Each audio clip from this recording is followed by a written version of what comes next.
Assalamualaikum warahmatullahi wabarakatuh.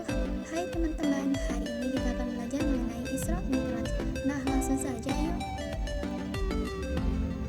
Isra Mi'raj merupakan peristiwa maha dahsyat yang dialami Rasulullah Shallallahu Alaihi Wasallam. Apa saja peristiwanya dan bagaimana kisahnya? Yuk kita simak videonya.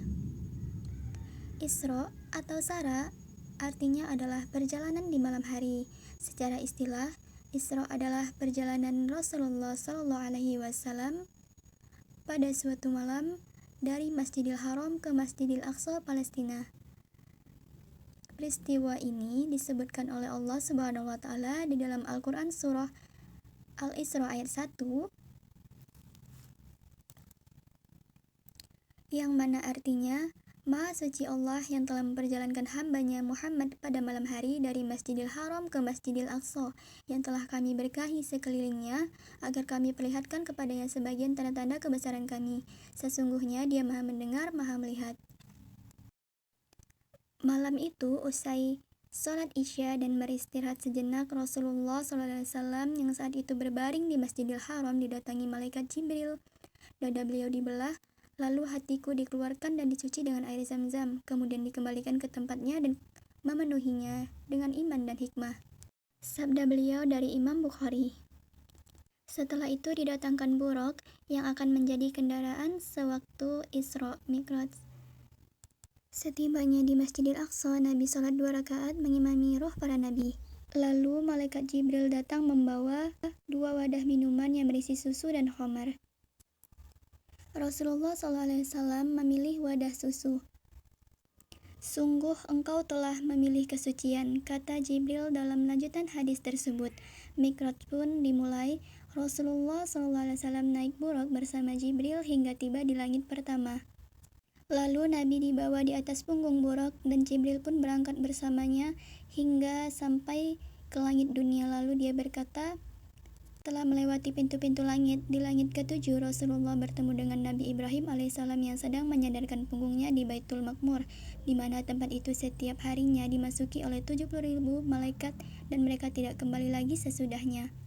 Kemudian buraq tersebut pergi bersama Rasulullah ke Sidratul Muntaha, yang lebar daun-daunnya seperti telinga gajah dan besar buah-buahnya seperti tempayan besar.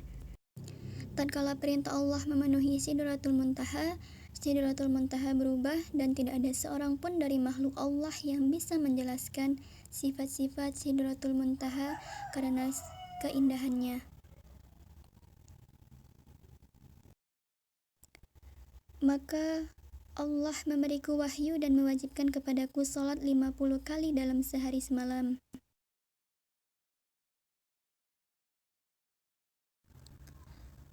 Setelah mendapat tugas sholat 50 kali dalam sehari, Rasulullah turun dan bertemu dengan Nabi Musa.